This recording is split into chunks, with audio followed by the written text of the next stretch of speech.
política, economía, internacionales, ciencia, cultura, salud, medio ambiente, temas de actualidad, relieves. Ayer fue noticia, hoy es tema de reflexión y análisis.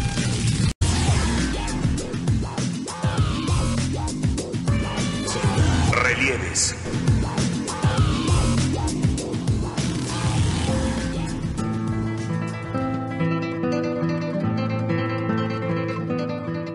España vive una de las peores crisis que se registra en esta nación europea desde que finalizó la dictadura del general Francisco Franco en 1975, el independentismo catalán.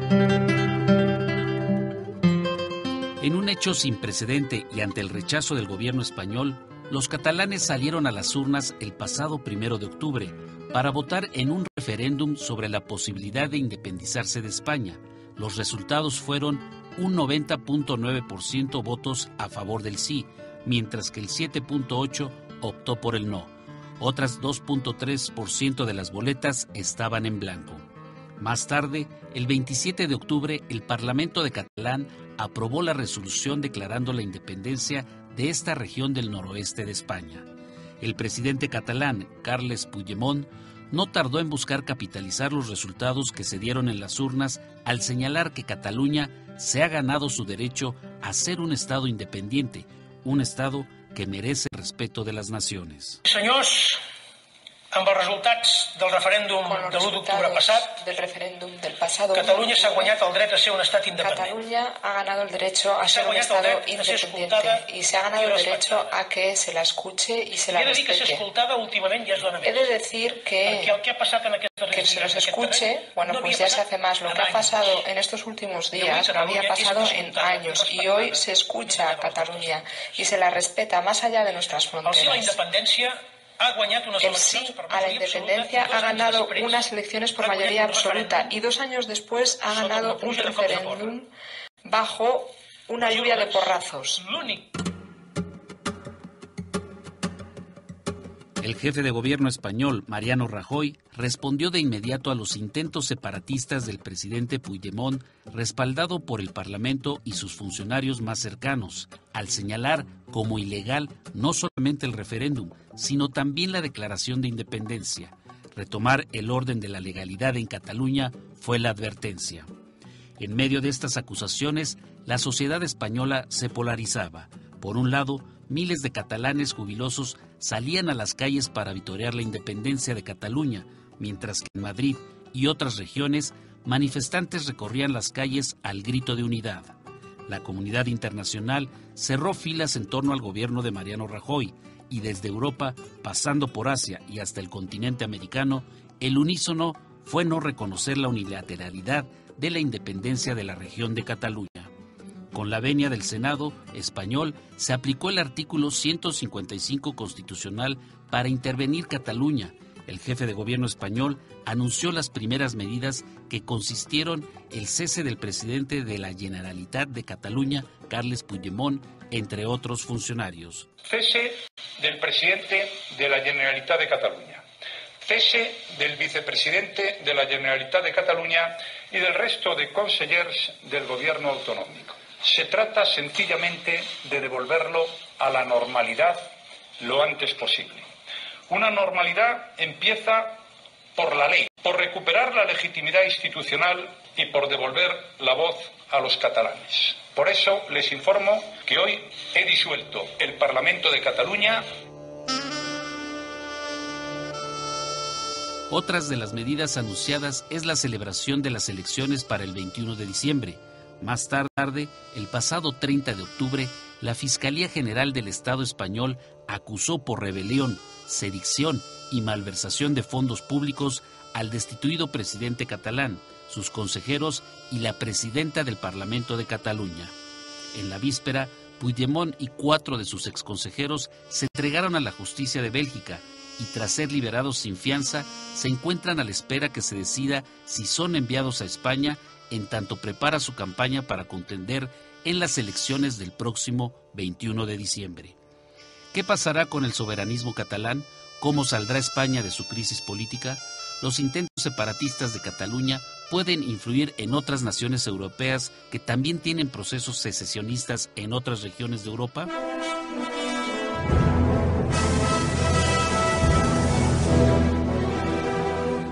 Acompáñenos y participe con nosotros en su programa Relieves.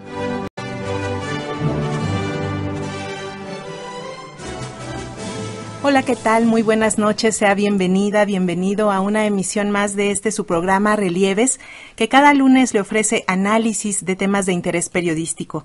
La independencia de Cataluña es noticia internacional destacada desde hace por lo menos un par de meses, cuando empezaron los preparativos del referéndum del 1 de octubre. Dicho ejercicio es el punto de partida del mayor reto democrático de España desde el fin de la dictadura de Franco y la instauración de la monarquía parlamentaria en la Constitución de 1978.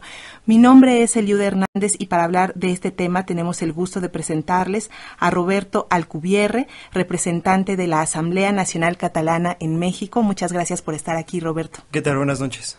También nos acompaña el internacionalista y colaborador de esta emisora, el doctor Eduardo Rosales. Bienvenido, doctor. Muy buenas noches, un honor estar en este espacio. Gracias. Y desde España enlazamos vía telefónica con el politólogo Pedro Francisco Ramos Josa. Es un gusto saludarte, Pedro. ¿Me escuchas? Sí, hola, buenas tardes. Un saludo a todos.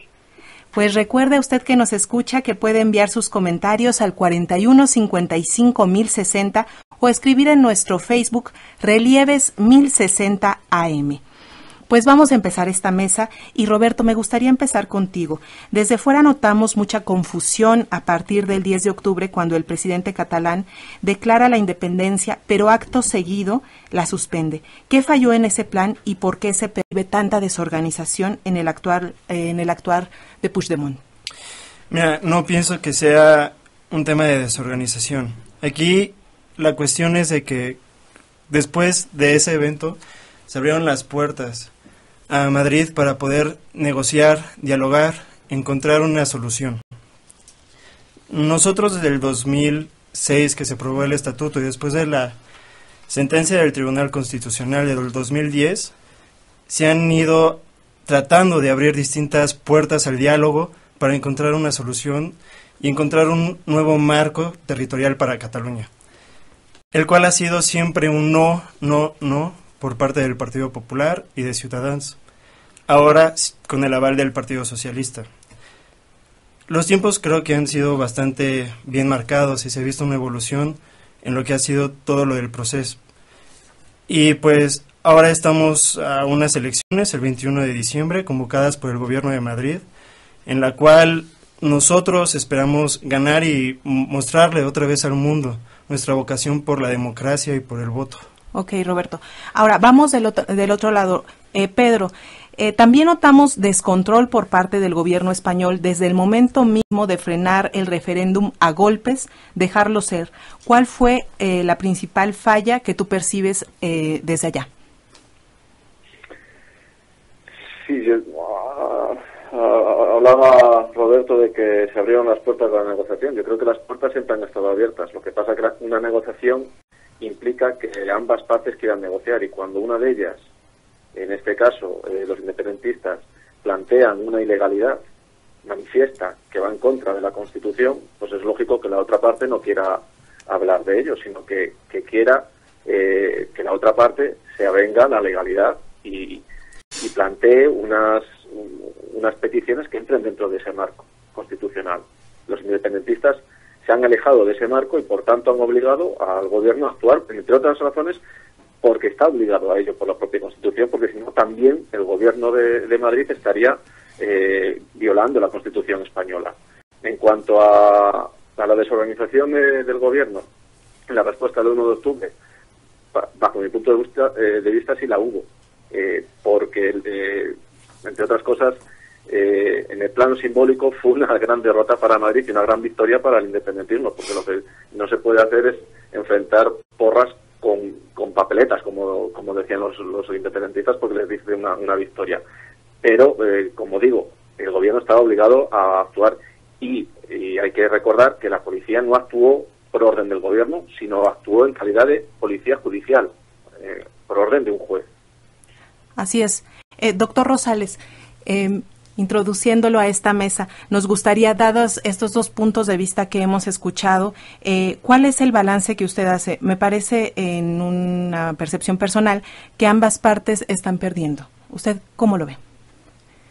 Sí, si me lo permite, querida Eli, me gustaría primero señalar que lo que estamos ahorita nosotros observando, este movimiento independentista catalán, primero es un problema de carácter estructural, es un problema de larga data, es un problema histórico, ¿sí? No es un problema ni coyuntural, ni temporal, ni superficial. Entonces digo, eso hay que tenerlo de entrada muy claro. Segundo, yo creo que no está por demás señalar que el independentismo catalán ha vivido fases, ha vivido etapas, ha vivido capítulos. Este último capítulo se reactiva por tres razones fundamentales. Primero, por la terrible crisis del 2008-2009. Segundo, también podemos citar por esa reticencia, por esa negativa, por esa necedad del gobierno central español de no darle cabida a este estatuto autonómico que ya había sido aprobado por ambos parlamentos, el catalán y el español, en el año de 2010, y que hubiera resuelto quizá esta problemática. Quizá no estaríamos en estas circunstancias. Y tercero, porque hay que señalarlo, las causas de fondo, por la corrupción, la impericia, ¿sí?, la ineptitud, ¿sí?, de los partidos políticos. Este problema catalán es parte, repito, de un problema mayor. Es una de las expresiones de un problema mayor. Si nosotros damos cuenta, hace algunos años no se podía formar el gobierno español, porque ya se rompió el bipartidismo. Así es. Surgió Ciudadanos, surgió Podemos, en fin. Está viviendo una transformación España, y desafortunadamente las autoridades centrales, el gobierno madridista, no está a la altura de las circunstancias. Es por ello que recurre equivocadamente a resolver el problema a macanazos, aplicando la mano dura. Lo vimos desde el referéndum y lo vimos el 27 de octubre, después de esta declaración de independencia, con la aplicación del artículo 155 constitucional. Estamos en ese momento, se convocan elecciones para el 21 de diciembre, pero en el corto plazo lo que estamos observando es la posibilidad de que, si llegase a ganar de nueva cuenta el movimiento independentista, ¿sí?, bueno, pues volverían a aplicar el artículo 155. Y es más, todavía el escenario es más peligroso, porque si los tres partidos que han enarbolado la bandera del independentismo, como es Esquerra Republicana, como es el Partido Demócrata, como es Unidad Popular, estos que curiosamente uno es, digamos, por así decirlo, de derecha, uno de centro izquierda y otro de izquierda, cómo convergen, cómo tienen este común denominador. Pero bueno, a lo que voy es decir que si llegasen de nueva cuenta a ganar esta cuestión, existe la posibilidad de que los partidos sean declarados ilegales, ¿sí? Es más, que se les retire, ¿sí?, la posibilidad de presentarse a unas nuevas votaciones, aduciendo que han llamado a la violencia y a la sedición, al separatismo, ¿sí? Entonces, con esto vemos que se recurre a unos argumentos legaloides. No entiende Rajoy ni el gobierno central que las situaciones cambian, evolucionan, y en función de ello también tienen que cambiar las leyes y adaptarse a la realidad, porque si no, las desbordan. Este es el problema fundamental, y sí, ahora con esta labor de intimidación, de amedrentamiento, de la orden de detención con fines de extradición de Puigdemont, que está allá en Bruselas, y de sus colaboradores, con otros que ya están en prisión ahí, entonces nos damos cuenta que está aplicando la mano dura, y repito, para desincentivar el movimiento independentista. Ahora, hay una cuestión. Rajoy tiene un periodo de tiempo en el poder. Suponiendo que logre menguar este movimiento, ¿qué va a suceder cuando Rajoy deje el poder? ¿Sí? Rajoy se va, pero el independentismo se queda. Así es. Roberto, ¿quieres? Sí, yo quería recordar, siempre se trata de dar esta idea de que el Partido Popular, Ciudadanos y el PSOE, que es yo creo que la parte a la que todos nos da miedo, hablan sobre legalidad. Pero olvidamos que, o se omite esta parte de que el Partido Popular ha puesto en marcha desde hace muchísimo tiempo un mecanismo ilegal para atacar al independentismo. Ahora podríamos hablar de la Operación Cataluña, donde el señor Jorge Fernández Díaz, ministro del Interior del actual gobierno, creó toda una serie, fabricó una serie de pruebas contra Esquerra Republicana y entonces Convergencia Democrática de Cataluña, ahora el PDeCAT, para meter al alcalde de Barcelona, en ese entonces, Javier Trías, que se había declarado independentista, unas semanas antes del primer referéndum que había puesto más.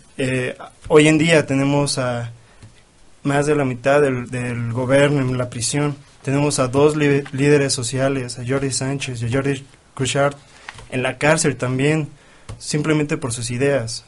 Entonces, claro, nosotros queremos dialogar, pero ellos ponen en marcha todo un aparato de violencia y una violencia sistemática en contra de todo lo que viene de nosotros. Así es. Pedro, ¿tú qué opinas de lo que nos está diciendo Roberto? ¿Cómo romper estas ambigüedades de las dos partes? ¿Tú qué observas como fortalezas del gobierno español en la aplicación de este tan nombrado artículo 155, cuando enuncia que se hará lo necesario para mantener la unidad, pero eso necesario tal vez no nos queda claro a todos? No, yo no sé lo que opinan el señor Rosales y el señor Roberto de Alemania, si creen que es un país autoritario, porque el artículo 155 está copiado de su constitución. Por lo tanto, decir que España intimida y aplica la mano dura es o bien desconocer la realidad jurídica y política española y por extensión europea, o bien simplemente mentir. Yo creo que además me ha hecho un favor el señor Roberto hablando de Trías, porque precisamente el señor Xavier Trías ha aparecido hoy en los Paradise Papers, los famosos Paradise Papers de muchísimas personas alrededor del mundo, pues tienen su dinero en paraísos offshore y paraísos fiscales, precisamente para evitar pagar a la Hacienda, en este caso la Hacienda catalana. No hace falta una operación Cataluña, como hemos visto con la Sagrada Familia, es decir, la familia Pujol, con miles de millones de pesetas fuera de España, evadidos. No hace falta operación Cataluña. Y los Jordis no están en la cárcel por sus ideas, porque en ese caso estaría la CUP, estaría los 68 o 73 parlamentarios independentistas y cientos de miles de independentistas, lo cual volvería a España precisamente como lo que quieren hacer ver los independentistas, como un Estado policial y un Estado fascista. No lo es, para nada. España, según todos los índices, está en las democracias más asentadas y primeras del mundo. Es uno de los motores de España, en parte y en gran parte gracias a Cataluña, y esperemos que así lo siga haciendo, porque lo que hay que entender es que España, todas las regiones de España, incluida Cataluña, forman parte de una unidad dentro de la diversidad. Pero si una parte de España quiere quebrar esa unidad, lógicamente el Estado debe de reaccionar, y para ello tiene unos instrumentos que vienen recogidos en la Constitución, que es democrática. Entre otras razones porque si no, no podría haber entrado en la Unión Europea. Y entre otras razones porque hubiese sido reprobada por la propia Unión Europea si se hubiese extralimitado en esos poderes. No ha sido así en ningún caso y ni lo va a ser. Claro.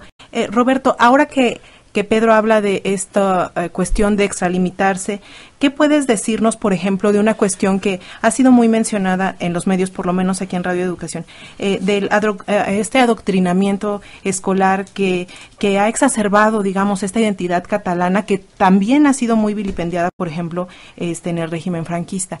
¿Tú qué responderías a esto? Mira, antes me gustaría contestarle al señor Pedro. Decirle que no queremos ver a España como un estado policial o un estado reaccionario. Quiero decirle que el director de la revista El Jueves, es una revista humor, de sátira, ha sido imputado por hacer chistes en contra de la policía. Tenemos el caso también de un periódico de hace algunos años, en este caso en el País Vasco. Este periódico se llama Egunkaria y su crimen fue hablar euskera.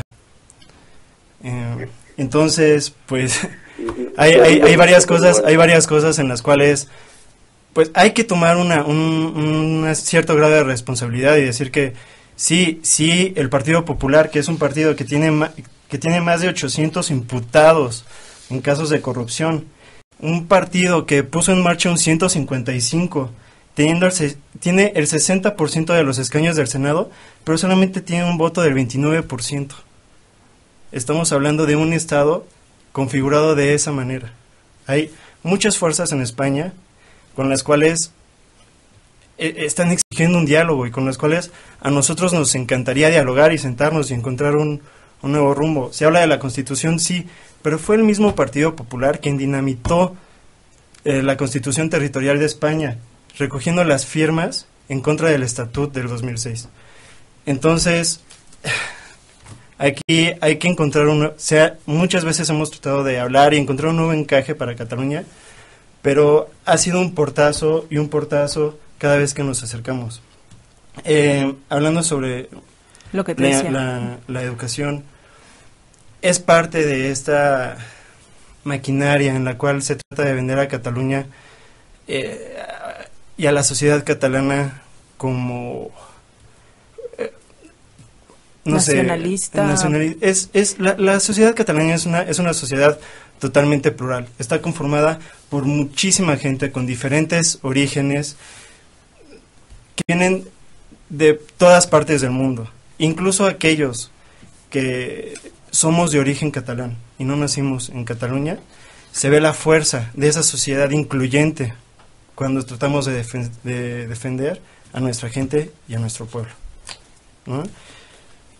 Doctor Rosales, ¿cuál sería la reflexión en torno a estas dos posturas? Al final usted decía, está cambiando el equilibrio de poderes y tal parece que por lo menos esta monarquía parlamentaria pues sigue como anquilosada, ¿no? Y al final no está dando respuesta a este reto que es tanto territorial como social. Totalmente de acuerdo. Me parece que España ya debe transitar a una especie de tercera república. Me parece que ya el andamiaje jurídico y normativo está rebasado en varios aspectos. Ahora, yo sí quiero resaltar, por ejemplo, el tipo de respuesta que dan los gobiernos ante reclamos o de mayor autonomía o independentistas. Voy a irme nada más a un par de casos.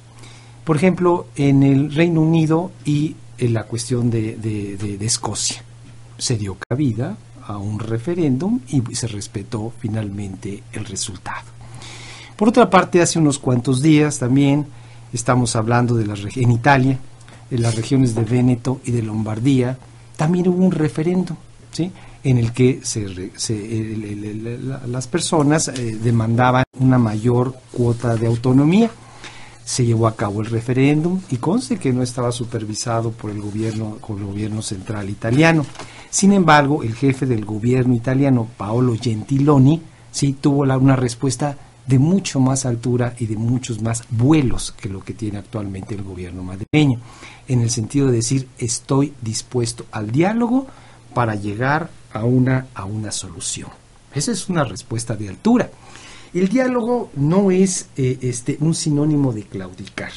El diálogo no es un sinónimo de rendirse, ni el diálogo significa estar derrotado, ¿sí? Entonces, esta es la actitud que toman gobiernos de mayor nivel. Pero ahora además Cataluña no nada más tiene, por así decirlo, un obstáculo, un gran obstáculo en el gobierno central español, el gobierno madridista, sino además es un gobierno que está respaldado por la Unión Europea. Es decir, también pesa sobre ellos la amenaza, en caso de un escenario de independencia, de que automáticamente sería excluida de la Unión Europea. Automáticamente saldría de la zona euro, ¿sí? Además, de este tipo de instrumentos y de elementos, bueno, pues es muy difícil, evidentemente, poder enfrentarse a ellos. Ahora, también hay que tomar en cuenta que aquí hay un doble discurso por parte incluso de la Unión Europea, que ahorita es una negativa absoluta, ¿sí?, para escuchar siquiera, ya no estamos hablando de independencia, siquiera para llevar a cabo un referéndum, una negativa, pero es un doble discurso porque hace 10 años, cuando la República de Kosovo, ¿sí?, se escinde de lo que es ahora Serbia, la Unión Europea inmediatamente dijo, adelante, reconocemos esa independencia, lo mismo que Estados Unidos. Ahora, el mundo, y particularmente Europa, está en constante cambio, ¿sí? No es nada nuevo que surjan repúblicas, ¿sí? No es nada nuevo que surjan países ni estados. Tenemos el ejemplo de la Unión de Repúblicas Socialistas Soviéticas, y se hicieron de una, se hicieron 15 repúblicas, ¿no? Por ejemplo, estamos hablando de la misma Yugoslavia, allí en los Balcanes también. Es decir, pero cuando le conviene a la Unión Europea, en ese sentido, ¿sí?, que se independicen los otros países, entonces los reconoce, y entonces dice que es la autodeterminación, pero cuando no le conviene, entonces dice que hay que aplicar el 155 de la Constitución, hay que aplicarla. Entonces, es un doble rasero, es un doble discurso. Es decir, incluso el mismo Rajoy tuvo la posibilidad, hace unos cuantos meses, de poder, digamos, evitar que se formara una bola de nieve y llegar a este momento, si hubiera accedido a este referéndum. En ese momento, por lo menos en las encuestas, los unionistas en ese momento tenían una mayor probabilidad de ganar. Entonces, bueno, pues esto hubiera incluso facilitado una solución y darle cabida. Incluso el mismo Partido Socialista Obrero Español ha recogido de nueva cuenta algunos elementos de esa propuesta del Estatuto Autonómico para darle una salida, un cauce, ¿sí?, legal y político a esta situación. Entonces, la cerrazón a nada lleva. La cerrazón lo único que ha provocado es exacerbar los ánimos, polarizar a la sociedad, y llegamos a este punto. Es decir, hay otras formas de atender estas problemáticas, que, repito, ni es coyuntural ni es temporal. Es una cuestión estructural y es una cuestión histórica, ¿sí?, que tiene que reconocer las propias autoridades españolas y la élite madridista y centralista que está gobernando España. Así es. Pedro, estamos llegando a la primera media hora de este programa y a propósito de lo dicho por el doctor Rosales, tú has comentado que se corre el riesgo de esta balcanización con las consecuencias que ello trae. Por favor, ¿nos podrías fijar tu postura a manera de resumen para esta mesa acerca de pues el tema que estamos tratando hoy, este reto independentista para la España? Sí, vamos un momento por partes. Respecto al adoctrinamiento escolar, decir que hay más de 50 denuncias ya registradas por padres contra profesores por el adoctrinamiento en las escuelas. Decir que el pueblo catalán, como todo pueblo, naturalmente es inclusivo, pero decir que el proceso ha contaminado de tal manera la convivencia civil que la palabra botifler se ha hecho famosa en toda España. Botifler quiere decir traidor, que es como llaman los independentistas a todo catalán que no piensa como ellos. Botifler. Bien, en cuanto a lo comentado por el profesor Rosales, Gran Bretaña no es España y Escocia no es Cataluña. No se pueden comparar. Primero porque no tienen el mismo ordenamiento público y segundo porque no tienen la misma historia. En cuanto a Véneto y Lombardía en Italia, ya les gustaría tener una ínfima parte de la autonomía y de las competencias que tiene Cataluña. España es el país con mayor descentralización del mundo. Por gasto es el que más y por competencias está a la cabeza. Está entre los que más.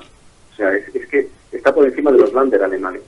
O sea, las comunidades españolas tienen muchísima autonomía y muchísimas competencias. Más, si tienen más, es que ya serían independientes, que es lo que buscan los independentistas. Por eso, el diálogo es muy difícil, porque estamos hablando de maximalismo, es decir, nos salimos del marco y nombrar Kosovo. Yo no creo que no se pueda pensar que Kosovo es comparable a Cataluña. En Kosovo salió de Yugoslavia porque había crímenes contra la humanidad, persecución por motivos étnicos y religiosos, que es uno de los supuestos que la ONU tiene para poder apoyar una secesión de un territorio. En Cataluña, desde luego, no se dan esas circunstancias, hasta lo que yo veo. Yo creo que todo el mundo lo entiende así.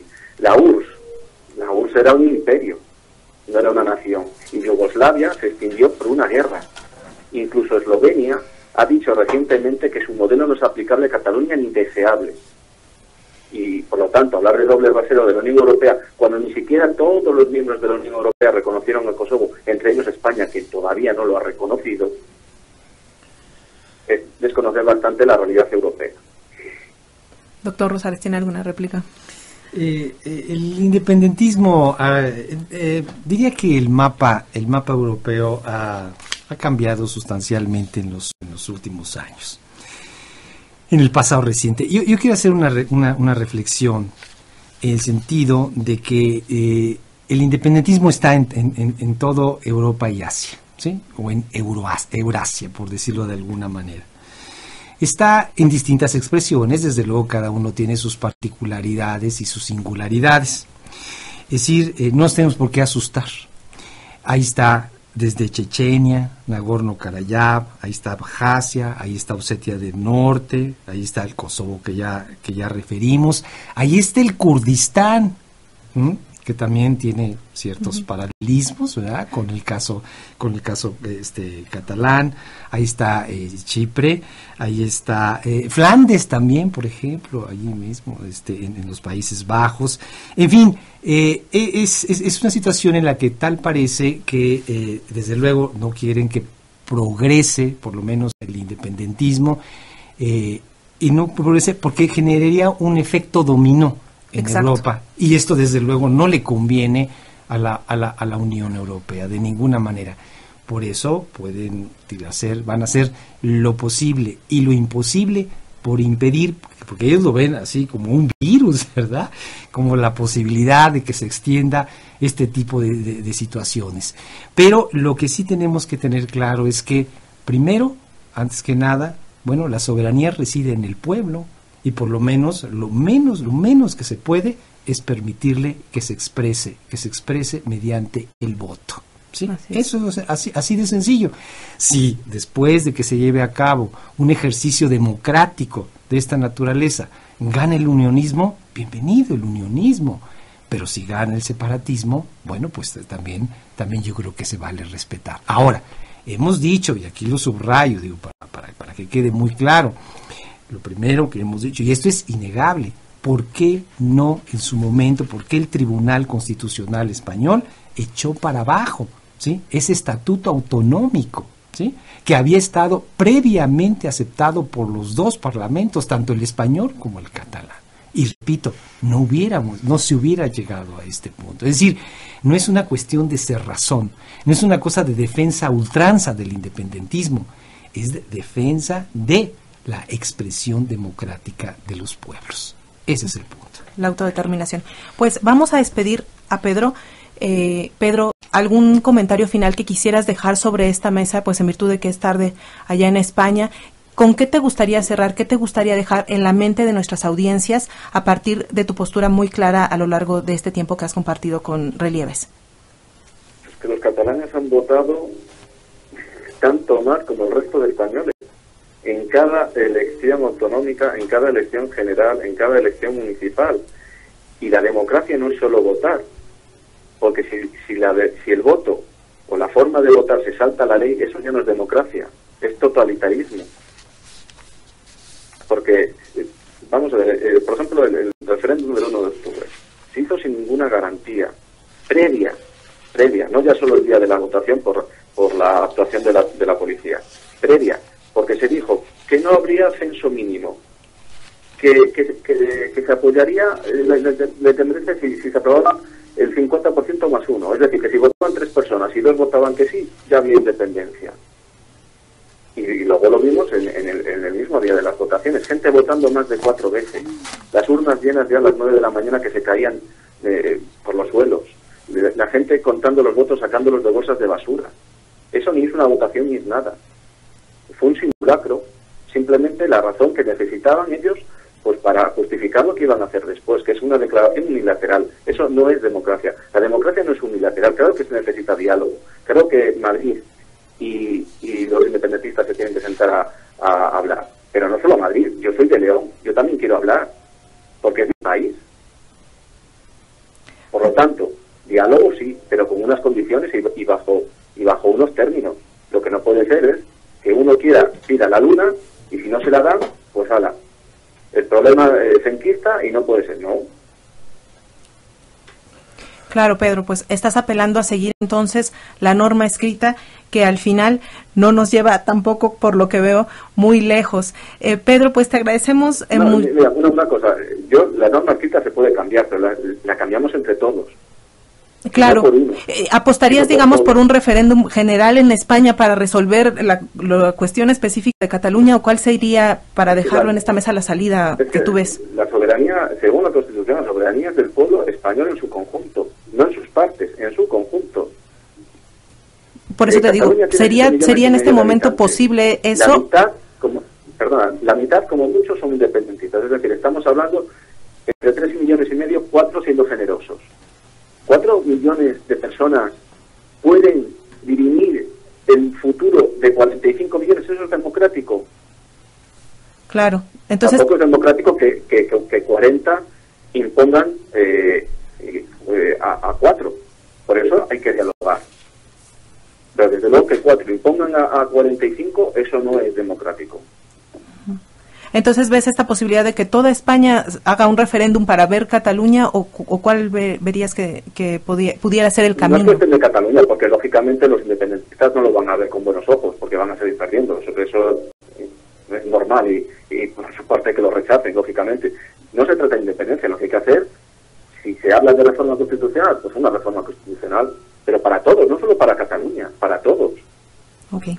Pues porque todos somos españoles con la misma categoría, y lo que está haciendo el independentismo es que como yo la preparo, como yo me la entono, como yo me salgo del marco, intento sacar ventaja. Eso no puede ser, porque si así pretenden entrar en la Unión Europea, pues van arreglados, porque el lema España no roba es lo contrario a los valores europeos. Otros valores europeos están basados en la solidaridad y en la convivencia. Muy bien, Pedro. Sí, pues, perdona, sí. Pues te agradecemos mucho este tiempo para las audiencias de Radio Educación, para el programa Relieves, y bueno, seguimos en contacto contigo. Vamos a hacer una pausa en este momento en el programa y regresamos. Le invitamos a mandar sus mensajes al 4155-1060.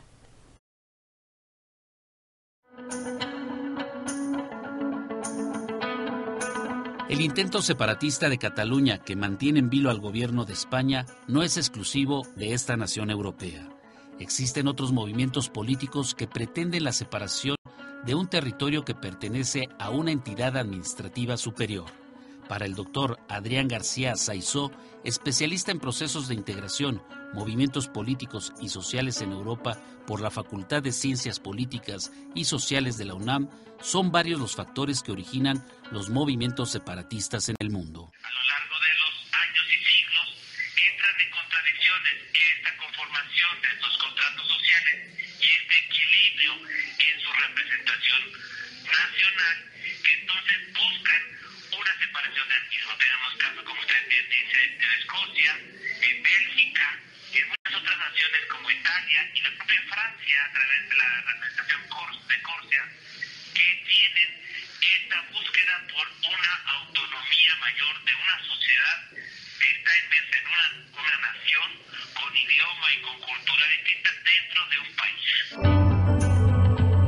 A lo largo de la historia son diversas las regiones que han manifestado su intención separatista. Sin embargo, el caso sin precedentes en Cataluña podría influenciar para que otras regiones del mundo, incluso fuera de Europa, retomen sus procesos independentistas. Habla el investigador de la UNAM, Adrián García Saizó. Por supuesto, no solo en Europa, sino también en hechos históricos como es la representación de Quebec dentro del país denominado Canadá. Es decir, que puede catapultar un conjunto de movimientos de división dentro de la conformación países históricamente aparentemente consolidados, ¿no? Es decir, sociedades que en su momento están plenamente conformes de ese equilibrio, de esa participación de su sociedad en el contexto nacional, a decir, bueno, si Cataluña comienza con esto, ¿por qué no nosotros, no? El conflicto catalán ha dado la vuelta al mundo, pero al interior de España tiene 3 versiones en los medios de comunicación. Acerca de ello nos comenta el periodista español Fernando Haro, titular del programa de Radio Sabatino La Mañana de Cadena COPE. Hay que distinguir exposiciones, al menos dentro de los medios de comunicación.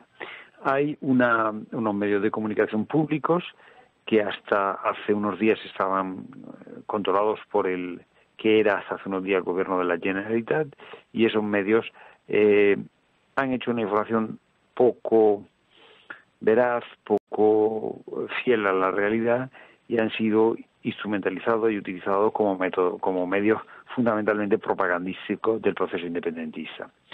Por otra parte están todos los medios, digamos, de ámbito nacional español, medios sobre todo privados, no solo públicos, y los medios, digamos, de ámbito nacional, ámbito estatal, han tenido un claro posicionamiento contra no solo la independencia, sino contra el método que se estaba utilizando, que era manifiestamente contrario a la ley.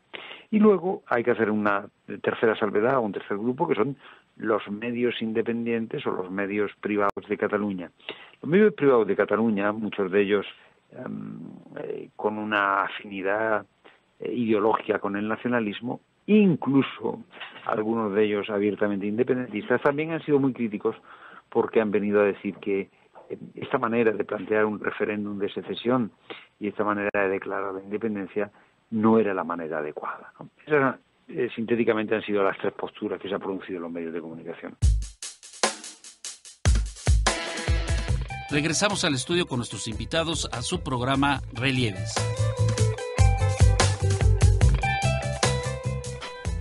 Gracias por acompañarnos aquí en Relieves. Empezamos a recibir algunas llamadas de nuestras audiencias que nos gustaría compartir con nuestros invitados antes de dar la palabra nuevamente.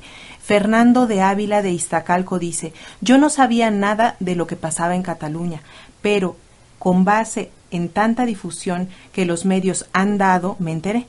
Quiero cuestionar el chantaje con el que se han manejado tanto los catalanes como los españoles. A los dos les conviene este juego perverso y victimista, como nosotros los mexicanos, que también siempre nos estamos quejando y buscando culpables. Tanto en Cataluña como en México, el nivel de corrupción es mayúsculo. Me asombra que en Cataluña piensen que la independencia es la solución.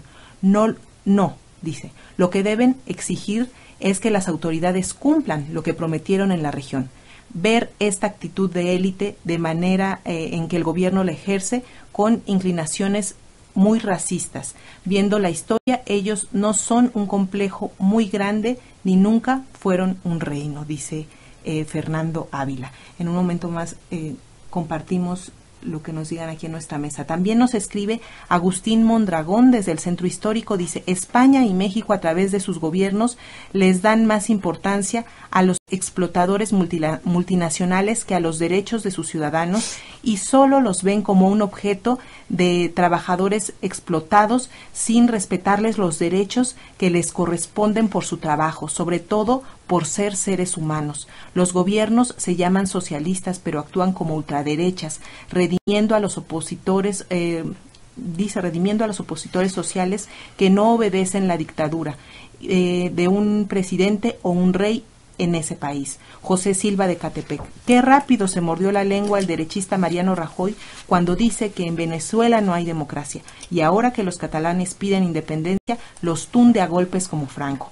Por último, Manuel Munguía de Iztapalapa: señor Rajoy, déjese de gasmonerías, déjese de ser irresponsable. ¿No ve que los catalanes no quieren un rey anacrónico, sino una república? En el siglo XXI ya no es tiempo de monarquía medieval. Bueno, pues regresamos a la mesa. Me gustaría mucho, Roberto, que pues nos hicieras las precisiones que se quedaron. Bueno, ya no tuve oportunidad de contestarle algunas cosas a Pedro, lo cual lo lamento, pero él señalaba que el diálogo es difícil. Claro que es difícil, pero es que es necesario. Y es lo que nosotros hemos estado tratando de decir desde el 2010. Necesitamos diálogo. Y se han puesto distintas fórmulas en la mesa. Se puso primero un acuerdo económico, se puso después una consulta, se hicieron unas elecciones, se trató de negociar incluso el referéndum y siempre fue un no. Él hablaba de democracia, sí, el 80% de la gente en Cataluña quiere votar. Eso es real. Independentistas o no, el 80% quiere votar. La mayoría es independentista, es unionista. Vamos a verlo, vamos a votarlo. Ya se votó el 1 y ganó el independentismo. Ahora, el 21 de diciembre es nuestra oportunidad de mostrarle a todos de que queremos ser independientes. Sobre la persona Fernando Ávila, que existe estas dudas. Cataluña tiene, claro, una historia en común con España, pero también tiene una historia propia. Las instituciones catalanas datan ya del siglo XIII. Y esto yo creo que es muy importante porque se está creando una ilusión sobre lo que es la noción de España como nación. Los reyes católicos no eran reyes de España, ¿de acuerdo? Eran reyes católicos. Posteriormente fueron reyes de las Españas. Y esto es muy importante porque los reyes católicos, que se nos trata de hacer ver como el origen del Estado, e incluso hubo un presidente del Congreso, José Bono, que sacó de los sótanos retratos de los reyes visigodos, tratando de explicar que ese era el origen de España. Pues no lo es. Los reyes católicos lo que construyeron fue un imperio y fue un catolicismo, no fue una España. Y de ahí vienen varias connotaciones históricas que se están reclamando también el día de hoy en la cuestión de un autogobierno, una experiencia que ya se tiene desde el siglo XIII, que se vio interrumpido por los decretos de Nueva Planta cuando los Borbones llegaron al reino. Se luchó, se fueron ganando poco a poco competencias y se volvieron a ver interrumpidas con el golpe del general Francisco Franco. Así es. Toda una historia, entonces, a la que tendríamos que remitirnos para entender esta complejidad de las 16 regiones autónomas de España, que además tienen diferentes niveles también de autonomía y de legislaciones que hacen que este piso no esté parejo, digamos, y que pasen estas cosas como la que estamos viendo hoy. ¿Qué opina usted, doctor Rosales? Sí, yo quisiera señalar cuatro elementos. Primero, es necesario, es más que necesario que España transite hacia un nuevo modelo en el que una nación quepa en otra nación, por decirlo de alguna manera. Quizá, diciéndolo en términos políticos, ya que sean, en vez de comunidades autónomas, estados libres y soberanos, unidos por principios federalistas. Me parece que esa es una solución, que no la digo yo, ¿sí? La dicen incluso los propios españoles, los propios europeos. Es una necesidad, tiene que transitar, tiene que evolucionar, tiene que cambiar. Dos, cuando decimos que Cataluña es un ejemplo atípico, es una situación atípica, y además cuando decimos que es una cuestión histórica, estamos hablando de que Cataluña, ahorita lo hablábamos off the record con mis colegas, ha sido 5 veces independiente. La última en el año de 1934. Tercer elemento. Yo coincido con los comentarios del público que amablemente nos manda sus comentarios, de que ya la figura del monarca, esa monarquía parlamentaria, ya está totalmente rebasada.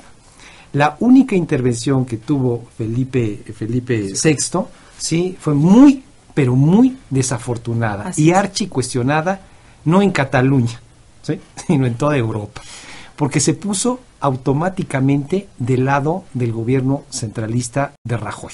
Sí, no fue el rey de todos. Exactamente, fue el rey de Rajoy, ¿no? El rey de los del gobierno central, de esa élite, porque además prácticamente de manera expresa avaló la aplicación de la mano dura, ¿sí?, que había aplicado Rajoy para tratar de aplacar este independentismo y tratar de ahogar, ¿sí?, estas aspiraciones de un referéndum, ¿sí? Y ahí que se exprese, ¿no?, una situación de esta naturaleza.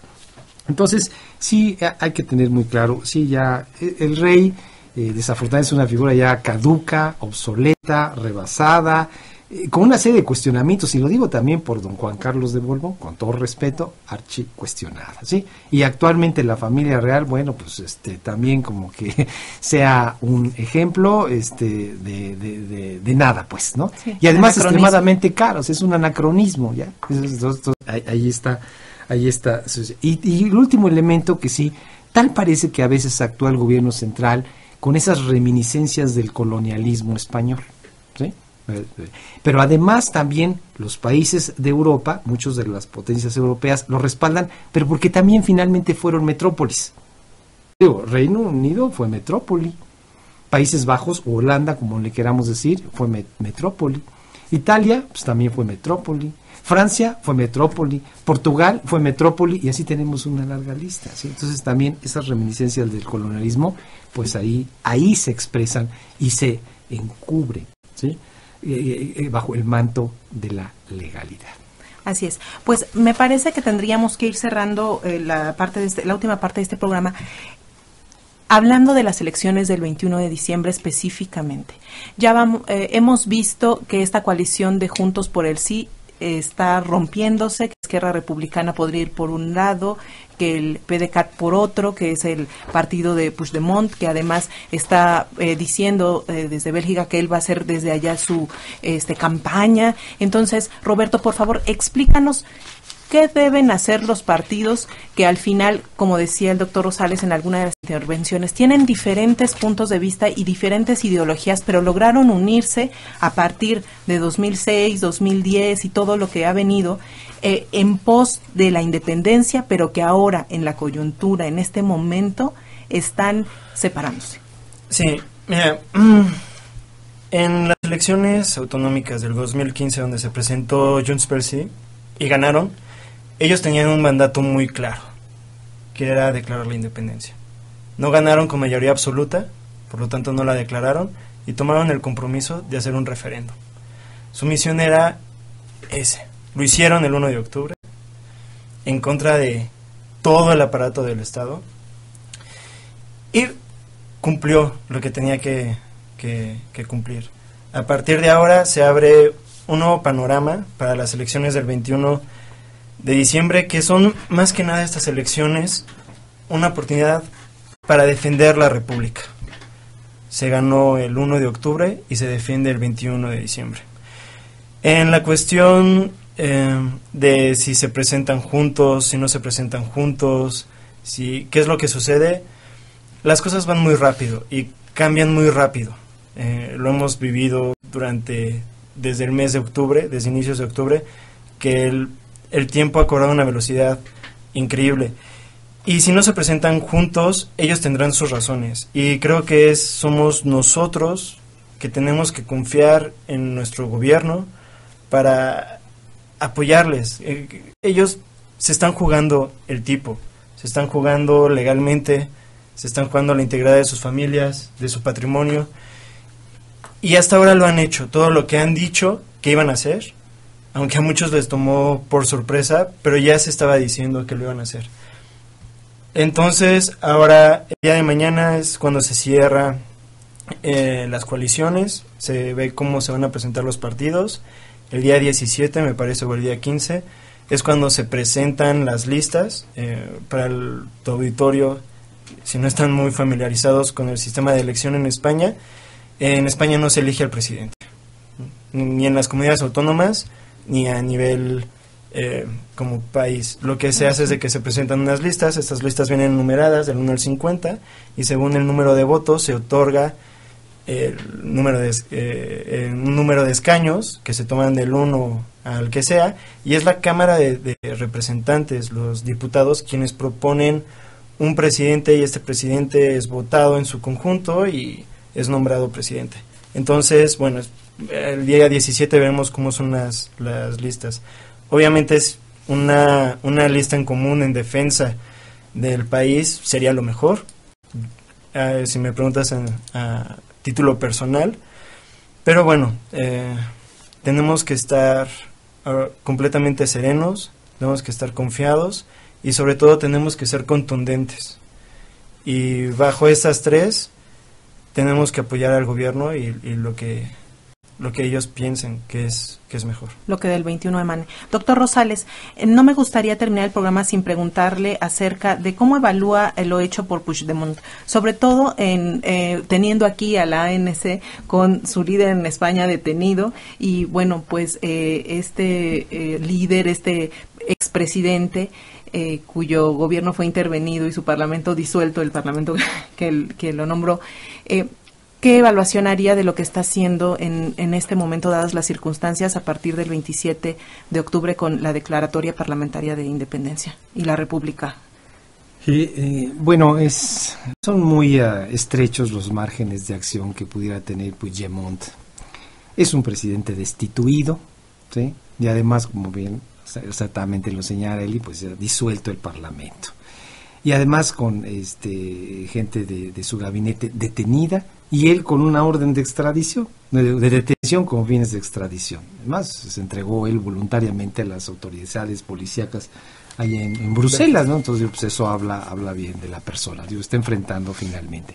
Y tiene razón cuando dice que no hay garantías para enfrentar un juicio justo. Eso es totalmente cierto, ¿no? Poco se puede hacer en estas circunstancias. Me parece que parte de sus fortalezas ha sido que siempre ha llamado al diálogo.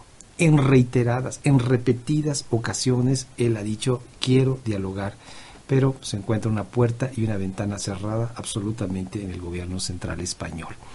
Él también ha dicho que se exprese en las urnas la voluntad popular y absolutamente es también la cerrazón, la estulticia por parte del gobierno central. Ahora, es un movimiento no violento. No tiene ejército, no tiene armas, prácticamente de policía, ¿sí? Y aquí también hay que entender que en realidad Puigdemont nada más es, digamos, parte de las caras visibles, pero en realidad este es un movimiento popular. No es un movimiento de una élite que secuestra a las masas, ¿no? Son las masas las que demandan este tipo de expresiones y encuentran el referente en algunos líderes, eso sí hay que tenerlo también muy claro. Ahora, las posibilidades de que prospere el movimiento, sí, yo de momento lo veo complicado. Rescato un par de comentarios que hice al inicio de este programa. Primero, que si llegase a ganar el independentismo, se vuelve a aplicar el artículo 155, ¿verdad? Y así, ad infinitum, todas las veces que sean necesarias, y se volvería a convocar elecciones hasta que queden, desde luego, pues, autoridades a modo o de acuerdo con el gobierno central español. Uno. Y segundo, que subrayo, y lo platicábamos también on the record aquí con los colegas, la posibilidad de que los partidos independentistas sean declarados ilegales, en esta lógica legaloide, ¿no?, del gobierno central. Entonces ante esta situación, momentáneamente, sí, con toda franqueza veo que el panorama es particularmente complicado. Negros nubarrones en el horizonte. Pues Roberto Alcubierre, representante de la Asamblea Nacional Catalana en México, muchas gracias por estar aquí. Algo rapidísimo que quieras dejar. Gracias. Pues nada más una pequeña aclaración. La ANC no es un partido, es una sociedad civil, igual que Òmnium Cultural, cuyos líderes hoy en día están en prisión, ya van a cumplir un mes, Jordi Sánchez y Jordi Cuixart. Los queremos en casa, igual que al gobierno, que ahora mismo está en la prisión, y el que está en el exilio.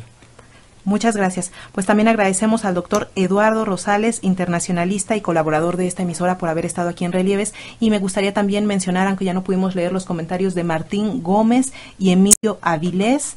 Y también tenemos por acá a Fernando López y Ricardo Reyes, uno de la Narvarte y otro de Naucalpan. Pues muchísimas gracias por haber estado con nosotros aquí en Relieves.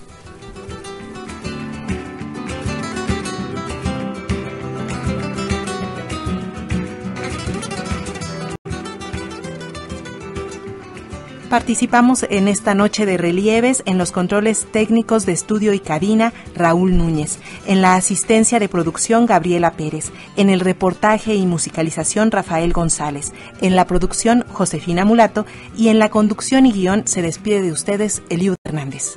Hasta luego.